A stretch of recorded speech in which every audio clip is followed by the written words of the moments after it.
Guys आज हम पढ़ेंगे loan activities of bank money and credit का बहुत इंपॉर्टेंट टॉपिक। तो इसमें क्वेश्चन बनता है what do the banks do with the deposit which they accept from the public. मतलब पब्लिक से जो उनको डिपॉजिट मिल रहा है बैंक उसका किस तरीके से इस्तेमाल करती है। तो पहले इस डायग्राम के थ्रू उसको आराम से समझ लेते हैं।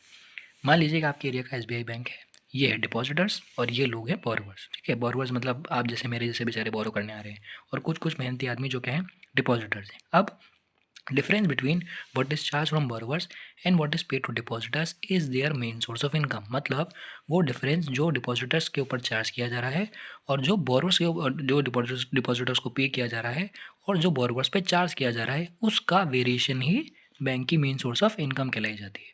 समझ में आ गया। लेट्स से ये डिपॉजिटर्स हैं, इन्होंने मिलकर 10,000 रुपीज़ बैंक में आके जमा किए हैं। ठीक है, अभी जो उनका डिपॉजिटेड अमाउंट है बैंक उनको कुछ परसेंट पे इंटरेस्ट देगी। तो लेट्स से बैंक उनको 5% रेट ऑफ इंटरेस्ट 5% इंटरेस्ट उनको दे रही है उनके अमाउंट पे। People make withdrawal and get interest. अब बात यह है, एक मान लीजिए जो बोरोवर्स हैं ये 10,000 रुपीज़ यहाँ पर बोरो करने के लिए आते हैं। अब क्या होगा, यहाँ 5% दिया जा रहा है तो बैंक इनको कितने पे लोन दे देगी, वो 10% भी दे देगी। तो यहाँ पे जब इनको पैसा मिलेगा तो उनको 10,000 प्लस 5% मिलेगा। तो लेट से वो हो जाएगा 10,500 रुपीज़ इनके पास चला जाएगा।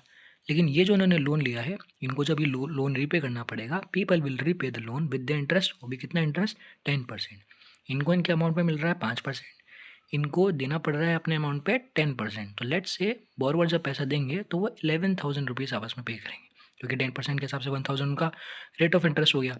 ठीक है, तो वो 11,000 रुपीज़ पे करेंगे और यहाँ पे जो उन्होंने 10,000 रुपीज़ जमा किए थे उनका इनको 5% मिलेगा। तो जो बचा हुआ एक्स्ट्रा 1,000 रुपीज़ आया है उसमें से 500 रुपीज़ 5% ये इधर चला जाएगा और जो बचा हुआ 500 रुपीज़ है वो बैंक की मेन सोर्स ऑफ इनकम हो जाएगा। ऐसे डिफरेंस करती है बैंक, और ये बचा हुआ जो पैसा आ जाएगा इन दोनों के लगाए हुए और मांगे हुए रेट ऑफ इंटरेस्ट पे, वही बैंक का मेन सोर्स ऑफ इनकम हो जाएगा। तो एक बार इसको आंसर्स के फॉर्मेट में भी देख लेते हैं। Difference between what is charge from borrowers and what is paid to depositors is their main source of income.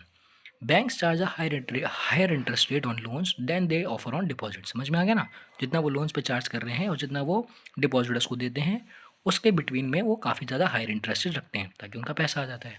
ठीक है, तो एक और line, banks mediate between those who have surplus यानी कि depositors funds and those who are in need of this funds. मतलब क्या, bank इसके बिटवीन में खेल रही है, जिनके पास में एक्स्ट्रा पैसा पड़ा है डिपॉजिटर्स, जिनको उस पैसे की नीड है मतलब बोरोवर्स। समझ में आ गया, बस यही चीज़ें हैं।